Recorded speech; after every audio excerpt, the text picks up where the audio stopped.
Do you have a strong network? Will you say that you are part of a community? Do you feel a sense of belonging? When was the last time you tried to enter into or build a new community? Was it hard, or is this something that comes easy to you? In my own personal experience, getting into or building a new community is not easy, and sometimes business can make it harder or at least more interesting. That's our topic for today, with an interesting twist: building a community across borders. Yes, building a community in a foreign country with a foreign language and foreign customs and cultural codes. You don't want to miss this one. Our guest, Joe Tio, builds communities for a living. He's an immigrant himself, so he knows a thing or two about adapting to new environments. Let's hear more about his story. Joe, thank you so much for being here. Yeah, thanks for having me. I really appreciate your time here.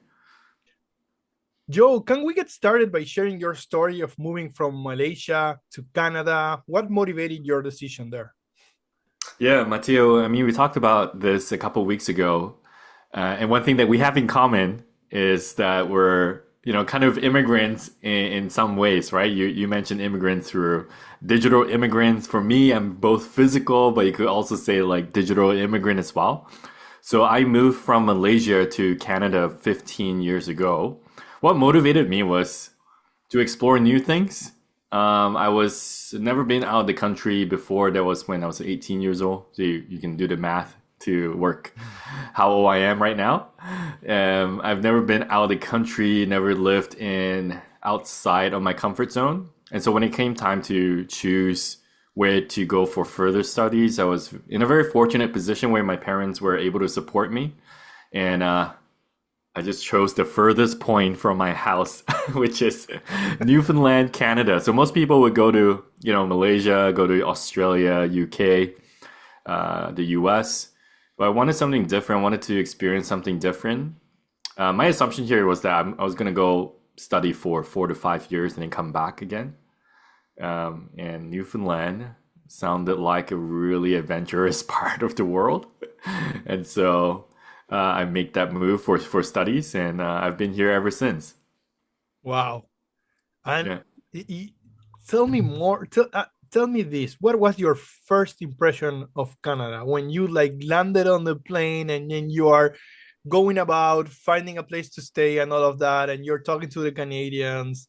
Yeah. My preconception of Canadians is that they are like super polite and super Yeah. nice and laid back. True or Yeah. not? I'd say it's quite true. I'm living in this place called Newfoundland, so even more true. You know how the US have like Southern hospitality? Mm. Canada has like Newfoundland hospitality Okay. or Atlantic Canada hospitality. So they're very polite, really, really great. Yeah, really great people. For my experience, I've never been to Canada. I've never been to some place that's cold. I think Uruguay, you guys get like cold weather sometimes, right? We don't. I was just 30, 40 degrees every day. So I had no idea what to expect. New community, new culture, new weather. One thing that I did have being fortunate about is that I speak English back in Malaysia.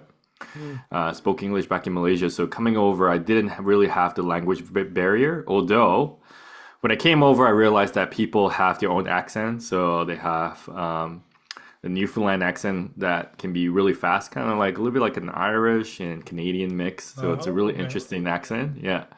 And cultures is a little bit different for sure. In Malaysia, I would say we're more direct, sometimes less empathetic. Uh, Over in Canada, it's very polite, right? It's very different. Speaking about communities, actually, I'm a Christian, so back in Malaysia, I have my own church community. And actually, that helped me make the transition very, very smoothly because someone from my church actually knew uh, someone who knew someone in Newfoundland, which is ended up being my pastor. And so he connected us. And so, in some ways, my community in Malaysia helped me make the transition to my new community in Canada. So, when I actually came down from the plane and came down from the escalator, there was already somebody greeting me. because Wow. we have a shared interest because we were both like Christians, we both knew the same kind of people, same people. And so that's how I got connected. So I'm definitely very fortunate. So when I talk to other immigrants, I know their experiences are also different. But for me, it was very, very smooth because going back again, because when you have a sense of community and your community have networks, um, yeah, special things happen. Wow. That is amazing. And so the language barrier wasn't there as much as maybe someone else would have had it. You had a background being in a Christian community that enabled you to Mhm. have like a smooth landing.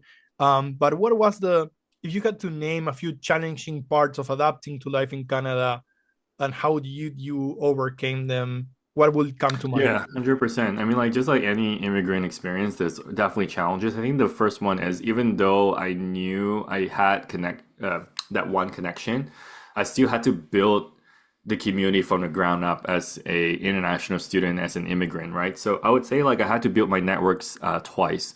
First is the friend group when it comes to university. So you have to rebuild everything from there. The second one, when I went into the business world, I had no connections, nobody that I knew about, and so you really need to put yourself out there as an immigrant. You're even more so than someone that like grew up in that local environment. And I think the same thing comes to business ventures for entrepreneurs. If we start something that is outside of our field, sometimes we feel like an outsider. But one thing I realize is that there's actually a superpower when it comes to being an outsider. You see things differently, bring fresh perspectives, and don't use being an outsider as an excuse or a reason not to be part of the community. And you'll be surprised how open most communities are. I know there are communities that are more cliquey for sure. Then like that's not your community that you should be part of. Mm. But I think like with Heyorka, for example, I've never been part of the marketing community as well, so I had to rebuild from ground level.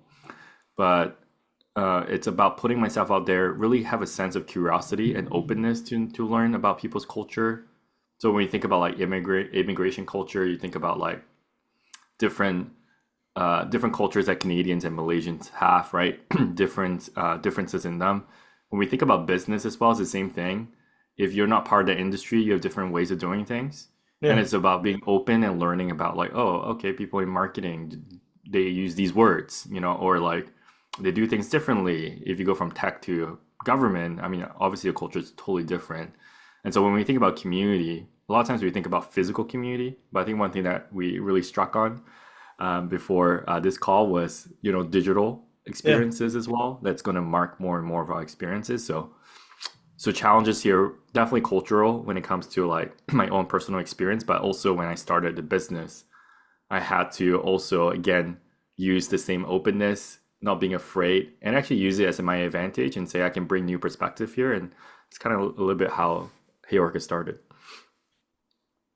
That's very nice. And so it takes a lot of courage to decide you're going to go study or even decide to stay in another country.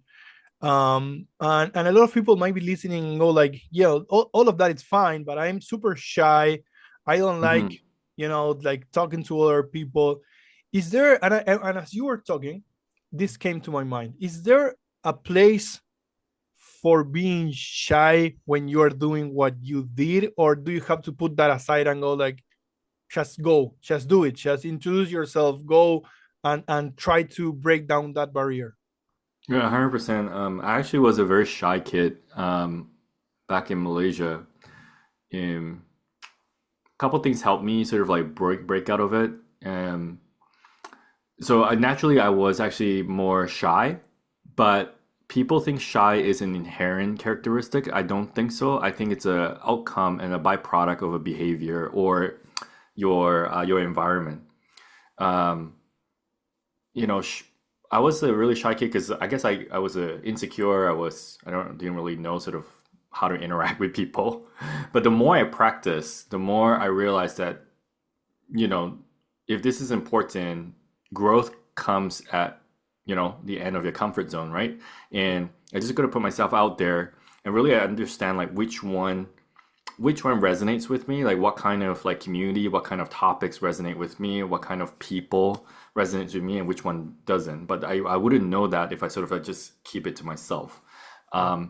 And so for me, I guess like if someone is like naturally more shy, shy doesn't mean introverted, by the way, right? Yeah. You can be introvert, but also still open yourself up for experiences. I identify myself as more on the introverted side, but what I learned is like being able to be open-minded, being able to just put the, it's gonna be a little bit uncomfortable, but let's just see where this goes. Just being curious, being open to what the world can offer, has really helped me develop that growth mindset. I think it comes down to that. So when it comes to community as well, when we approach a new community, adopt a growth mindset versus a fixed mindset, which is I'm shy, Yeah. the community doesn't like me, I'm an outsider. So those are all fixed mindset versus this is uncomfortable, but I'm really excited to learn more. I am really excited to see how they're doing things. I'm an outsider, but I believe I can bring a new perspective. I think that the attitude sort of determines the outcome of this thing. So that's sort of like my experience as a self proclaimed shy person. I was so shy actually. There's one time in Malaysia, I was probably like 10 years old. We have exams, Yeah. final exams. I was so shy that I was doing the exams, and then I had at that time we used to use erasers, right, and Yeah. pen and pencil. I like rubbed the paper, and then the paper actually the exam paper tore. I was afraid and shy, so shy that I didn't want to tell the teacher. I actually took the exam home and tape it, and then bring it back to the school the next day. And the teacher like really like ripped into me because it's Asian discipline. To start Right. like questioning me, I was so shy I didn't say anything, and they thought I was actually dumb. I couldn't speak Right. because I was so shy. Um, my dad used to try to get me out of my shell. Like he tried when we order McDonald's, he would say, "If you go order McDonald's yourself, I'll I'll give you the money for the meal. On top of that, I'll give you $50." Wow. And that was like 6, 7, 10 years old, right? Like $50 is a lot of money. But I was like, no way. I rather not do that. So I actually didn't. I Wow. never And the ordered combo, the McDonald's. combo was like maybe $5, and then you will get $50 Yeah, on top of that. yeah, And yeah. And I wouldn't because I was having a fixed mindset, right? And I think the immigration experience really helped me understand you got to have a growth mindset around it. If not, then you're always telling yourself, I'm shy, people don't like me, or like I'm an outsider, people feel awkward around me. That's fixed. I mean, those things might be true, but we're not static. We're human beings, which means that we can grow. yeah. And so taking a growth mindset means, although I'm shy, I'm excited about how I can grow. Although I'm an outsider, I'm excited about the different perspectives that I can bring. And so I think like that helps you add to the community as well. And you'll be surprised like how welcoming most communities are. It's an amazing story. It's an amazing story, transformation. I love that we are talking about this and that we will get deeper into this. Now, tell me Yeah. about how you got started in the tech industry, right? You're in Canada, you're studying, and then you want to break into this exciting industry. How did you go about that? Uh, so yeah, it's a funny story. Internship. So I got an internship with this local company, tech company here called Clear Risk. My first internship. The only reason I wanted to join tech was because uh, the office was so cool. Right.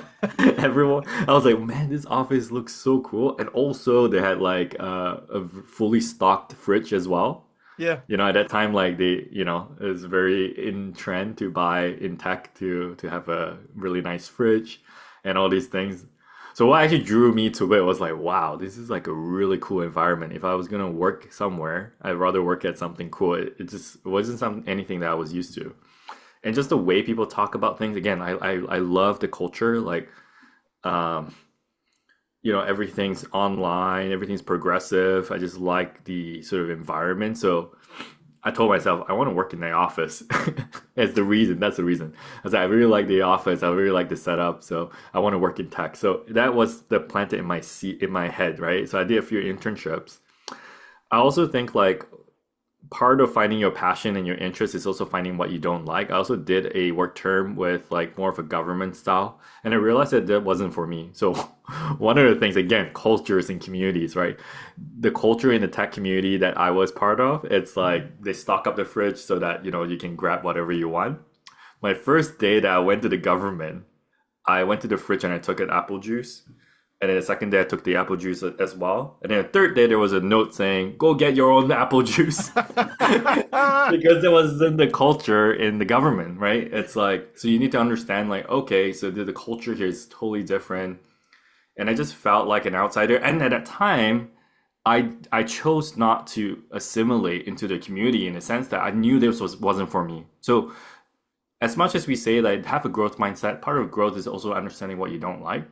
So my body, me telling me, it's like my body's telling me like I don't like this environment. Like every time I wake up, I don't look forward to going to work. The community, the people think about things differently. So when we think about community, sometimes we think about external communities, right? But your workplace is a community by itself. Like how do you define a workplace? Some people say sports team, some people say, we're a family or we're not a family. But I think the best definition is a community because you have shared interests, you have shared values, shared principles.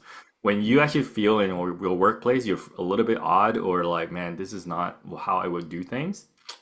It's probably not your people. It's probably not your community. It doesn't mean that community is bad. It's just that there's a misalignment in interests, right? So I knew that tech was something that I wanted to. So when I graduated, I decided to take the risk, watch a lot of motivational videos on YouTube. One of the thing is like, I watch a lot of Y Combinator videos, which is, like a accelerator for startups. And one of the things that stood out to me was when you're a university students, you live on ramen budget. Like all you need is enough money to buy ramen. And like you would never have that opportunity ever again.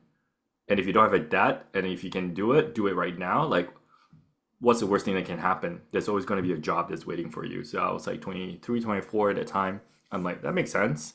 My plan was actually to go back to Malaysia.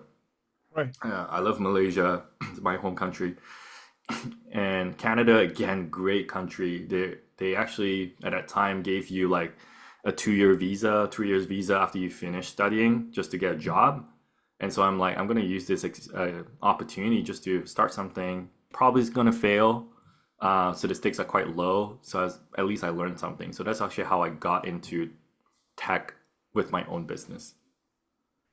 But was that so now let's go to Heyorka, right? Yeah. You're starting Heyorka right there? Yeah, so actually before Heyorka, so Heyorka wasn't the end idea. So we started with the idea. So we knew that we wanted to solve a problem, something that's meaningful, something that people will pay for. At the time, it wasn't a tech company. We just needed to like pay rent. So between me and my co-founder, we calculated it's like actually if we make just $1,000, I think we can actually not 1,000. I think we're like $500 for rent, $300 for groceries and and stuff, 800 each. I think we can do it. So we need 1,600 a month. Crazy, right? So we did that calculation, and at that time as well. I was very fortunate. God gave me a scholarship. I had no idea, but like there was a scholarship. I get $5,000. I'm like, wow, this will last me 6 months.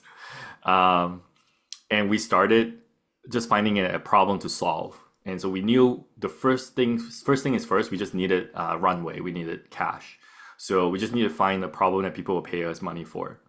And we found a problem when we realized that people will actually pay you money if you do social media really, really well. So I started getting like social media clients for us and got to like 5, 6 clients. I started recruiting freelancers as well to help us. So it started off as a service business. And then it became very disorganized because we were using spreadsheets and then we were using like manually to post to Facebook and things like that. I actually got fired by one of my clients. It was like the first time I got fired that way before. It was very hurtful for me because we posted the wrong thing. We got like things messed up. The freelancer was creating a different thing, posting to a wrong account, and they were like, "Okay, you guys are out." But that actually gave birth to the idea of Heyorka, which is, spreadsheets not cutting it. People are using spreadsheets, and that's what every marketer is using. And so we're outsiders from the industry. We weren't marketers. I was a marketing student. My co-founder was a developer. And so we said like, how do we make this better for ourselves? And so my co-founder was like, we can code anything. His favorite quote was, anything is possible. Anything is possible. You can dream it. So I was like, can we do if spreadsheets and Hootsuite at that time was the social media platform, social media management platform. I said, if spreadsheets and Hootsuite had a baby, like what would that look like? Right. And so that's how we started Heyworka, which is we knew it was going to be social and needs to be collaborative. And so we built the first version for ourselves so that our clients can come in and just approve things. And then after that, more and more marketers in our community started hearing about it. And then they said they didn't want to use the software, and then started validating more. I asked them like, hey, do you know any others that would like to see this? And they refer me to like different marketers that I should talk to. And that's how it got started. But it started off with just any problem you just want to solve a problem, allowing the growth mindset to happen. Like, let's follow where the evidence lead us to. And that one experience that was negative for me was positive overall, because it allowed us to ask ourselves, how can we do this better? Then we realized that the industry is broken when it comes to collaboration. There's no collaborative platform at that time. And so we started Heyworka, and that's how we started. It was just, we didn't have that vision. We didn't have that grand plan. We just like took it one step at a time and just allow the community to tell us what they want and what they don't. That's impressive. And where are you now? Tell the audience where are things today with Heyworka? Yeah, we're a global company. I always say we're a local company with a global customer base. We have around 30,000 users, Sure. right? Close to 2,000 companies using us.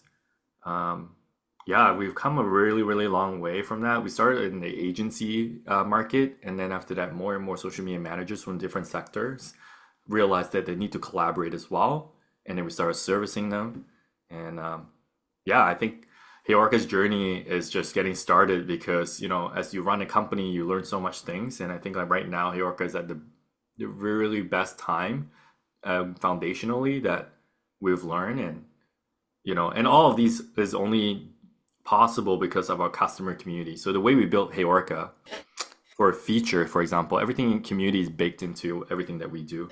So a feature will not be green lit or will not go ahead if there is no customer sponsor, which means like there's no customer that say that they want it, or there's no customer that say, yep, I'm willing to beta test it.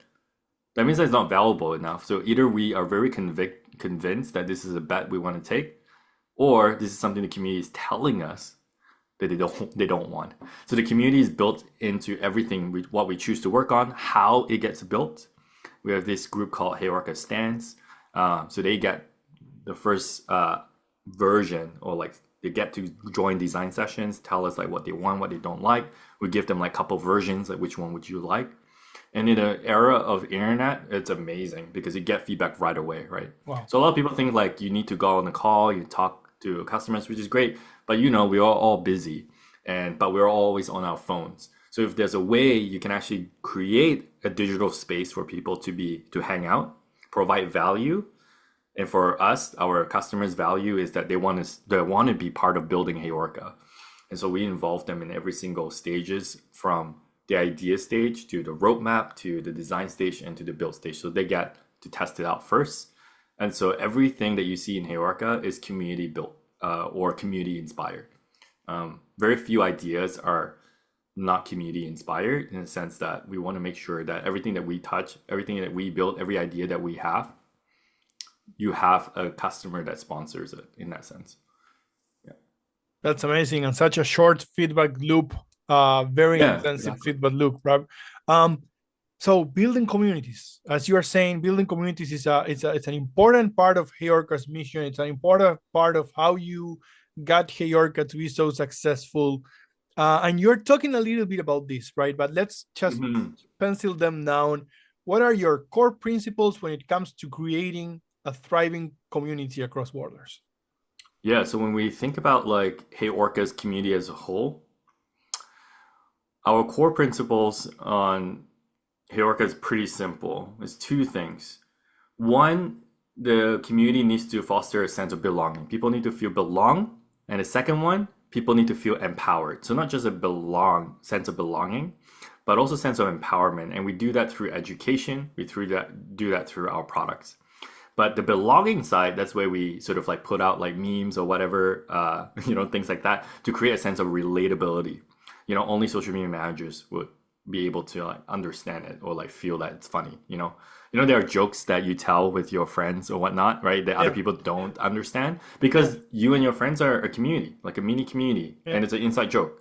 Same yeah. thing when we can apply the same concept into our general community as well. When you have shared interests, when you have shared jokes, shared trends, you can create something really special because like this is us, this is the joke. Like there are jokes that happen in the tech world or in Heyorka that I wouldn't tell my wife because she's not part of that community, right? Right. So when we think about community, it's very simple. How do we create a sense of belonging? And then how do we create a sense of empowerment? So it really depends on like how you're thinking about community or like what your purpose of your community is. But for us, it's about creating the home for social media managers, and we want to do that through creating a sense of belonging through the content that we put out, and a sense of empowerment through our education materials, but also through our software. So that not only if you join the Heroic community, that you feel like okay, these are my people, but you can also say that not only are they my people, but they give me the tools to succeed as well. So those are two things that guide us. So every time we put something out there, we ask ourselves, is this creating a sense of belonging? Is this creating a sense of empowerment? If it's not, then why are we putting this out there? Like, if it's not, why is this going to the newsletter? you know, like Yeah. if this is not helping the community be better, then quality over quantity, it's better to keep quiet than to just put something out because you feel like you need to. So simple, but so hard, right? And I think the Mm. empowerment part, I'm fascinated by it, and by how you allow your community to drive what will change future features, et cetera, and that fast feedback loop. Um, no, Well, it's the mindset is this. This is the game-changing thing that I realized. When you realize is like, I think you show up differently. The thing that I realized was that I'm not the main character. Heorka is not the main character. The social media managers, the community is the main character. Okay, so when you understand that, then everything that you put out is about them. When you're thinking about like, okay, who should we platform? Who should we put come on our podcast, for example, right? Or like our webinars. You're thinking about how am I giving them the platform to talk. Um, when you build features, it's not about what your dreams are. It's about like, is my dream corresponding or relevant to the main character's dream, yeah. right? Like if what we want to build also providing value to the real main character, which is our community. So that's how we see it. So once you understand that, once you internalize that you are not the main character, it's about them. If they're the main character, then everything that's good is going to happen. You're basically the producer, the director, but you need to understand what the main character wants, and your community is the main character. And then after that, it shows up in like everything that you do, like everything that we say, the way you write your mission statement. You're not going to say like we want to be the most valuable company in the world. You're going to say we want to build the best community for social media managers in the Mm, world, right? So it's different. it is. It's super user centric, like walking Yeah, the talk on user centricity and not, yeah. uh, yeah. Um, do you think there's part of, so you're tuning in, right? You guys are very good at tuning in to what the audience is really saying, wanting, et cetera, et cetera, et cetera. Do you think some of that comes from your immigrant experience, the way that you run Heyorka and build relationships with your team and with your clients? um, do you think there are skills you picked up by coming to Canada and going like, hey, I have to tune in to what's going on here, and you apply that in Heyorka? Yeah, I think it's a fusion, right? Like an immigrant experience is really interesting. Sometimes I say like, you're in between worlds, right? Because you have your home and then you have your new world and you're kind of like in between. And the different languages that you speak, you're a different person. Like when you speak Spanish, like you feel like a different person, right? And then like English, you're a different person. And so it helps sort of like you be better because that's who you are. You're a sum of all of your parts, your experiences. In Malaysia, for example, one thing that we value a lot is hard work, work ethic, loyalty, things like that. That really like built me up. But at the same time, in the Canadian experience, it helped me understand that it's about relationship, it's about emotion. So we don't talk about emotions in Asia. Like no one talks about the emotion. No one talks about that. But over here, it's like emotion, we are all emotional beings, it's about relationships. And so where my immigrant experience helped me, I think, is the values that I was able uh, to grow up in Malaysia, the Asian values of like succeeding as a team, being loyal to one another, being hardworking. At the same time, understanding there are things that in my culture that I feel that, um, for lack of better words, I don't think is helping me grow. So, for example, questioning, like we don't question in Malaysia. So I understand, it helped me understand, wow, okay, people actually question a lot of things here, and it's okay not to know the answers. In Malaysia, you have to know the answers. Right. And so because I have the opposite experience, I was able to appreciate the new experience. So you only know what white is if you experience black. You only know what light is if you experience darkness, right? Right. So like same thing, like because I've experienced sort of like a different type of culture, I was able to like see the difference, like I think more clearly and appreciate that and then combine those things that I feel, you know, makes me a better person. So I think like as an immigrant, you again, that's the value of being an outsider, right? Like you have an outside experience that all these people in that pre-existing community, they don't see the difference. They think this is normal. This is what the world is. But you see the difference, right? Like if when you're like Matteo, when you're doing business with Americans, you see the difference, but they don't see it Yeah. because they've always grown up in that. But like you see that the difference is like, man, this is not like what the world is, right? The different ways of doing things. And so I think as an immigrant in that sense, like it really gives you a different perspective. But we can think about it from a digital immigrant perspective as well, right? So you're an outsider. Because of that, you're able to see clearly the differences between two communities. So is that the biggest advice you will give immigrant entrepreneurs? Um, is that use your difference as a superpower to like Yeah. read the things in a different way? 100%, yeah. I'm not saying like I think there's a case to say like you need to adapt as well, right? You need to adapt to your new environment, but understand that you bring, but never hide like what makes you who you are, because that's called being authentic. Right. That's who you are. Um, when you go on social media, there are some people that you're like, they're doing the same dance, but you're Yeah. like, this one's like super cringy. And then another person do the same dance, and you're like, yeah, this is funny. Why? The difference is because the second person was authentic. Like maybe that person has always been a goofy person, or like, it's just like on brand. You know that this is something that the person would do. But then if someone's like very serious and they're trying to do something that's probably a little bit out of character, you feel like, you can read it. So same thing as an immigrant as well. Like, be adaptable, understand like what maybe the community like values. So for example, in Canadian society, people value emotions, people value politeness, cordial. Whereas in America, maybe if you talk to someone from New York or LA, it's more direct. People Yeah. people appreciate more directness. People appreciate more like Canadians would say aggressive, but Right. Americans would say like we're just being direct to each other. So understand the differences and then adapt to it, but at the same time, who are you as a person and what's true to you? That needs to stay. But the way, the approach that you're going through things, that can change, but your core values shouldn't change. Same thing like community as well, like going back to building community. Your core value needs to always be there. So for us, it's belonging and empowerment. But how that shows up can be different, right?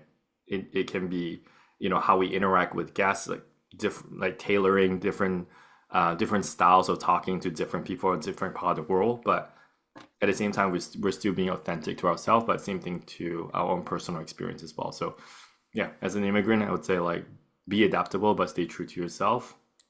And that's how people are respect and people say, okay, this person's a genuine person versus someone that's not genuine. Is you can feel, I think, that Yeah, someone is not being themselves. I love it. I absolutely love it, Joe. Yeah. One final and very random question to you, Joe. What do you do when you are not working? Do you have kids, Matthew? I do Do you have too. kids? Too. How old? 7 and 9 years old. Okay, 7 and 9. I think maybe you're past the harder part, but right now my kid is 3 years old and 6 months. Ah, not So sleeping much. whenever I'm not working, I am spending time with my kids, and learning how to be a better father. I think that actually I think like being a parent helps you be a better manager. I don't know if you agree. Yeah, for sure. For sure. Because man, there's nothing like once you have to manage toddlers or kids, like managing adults. Sometimes it's frustrating, because we're different, but it teaches you a lot of principles, a lot of things like explaining things. Everything is a learning moment. So back to your question, like learning to be a father would be what I would say, and I always say that. Do you think startups are hard? Having a family is like a startup that never having a kid so like startups that never turn off, but also the most fulfilling thing that you can do and really Yeah, sets things into perspective. Like when there's like stress at work, I just look at my kid and I'm like, this is really what matters at the end of the day. And that's yeah, really, really good. And also I have to finish by 5 p.m. Like I yeah. have to. If not, my kid's coming into my office. So it makes me be more conscious about time and be more effective as well. You know what? I feel that way, and I've heard that as well from a lot of very successful people in technology. The way that they manage their time, and I feel the same way, is like you have no choice, right? It's not like I can stay there until 8 p.m., whatever. No, I have to go get back, or get out of my home office and cook dinner and be there and whatever, right? So, Yeah, there's um, no like work-life balance per se. It's like work-life integration. One thing, it's like in a sense like there is balance, but I don't think balance is like defined by periods of time. It's basically like you got to manage your time. If you have that window of opportunity to do what you want to do, then you should take it. But it's really understanding who you are and understanding like how your schedule fits in your overall life because you just have way more demands. But yeah, parenting is something that I'm learning every single day, and I think it's helping me be a better person for sure. Yeah, so very, very, very much enjoying the journey, but there are days that are more frustrating. oh man, But it's all part of the learning experience. yes, and it never stops. It never stops. Joe, thank you so much. This has been an amazing conversation. Thank you for Yeah, sharing thank your you. story. I feel we have so many things in common. Let's stay in Hmm. touch, and hopefully we can do this again sometime again in the future. Yeah, thank you. Muchas gracias.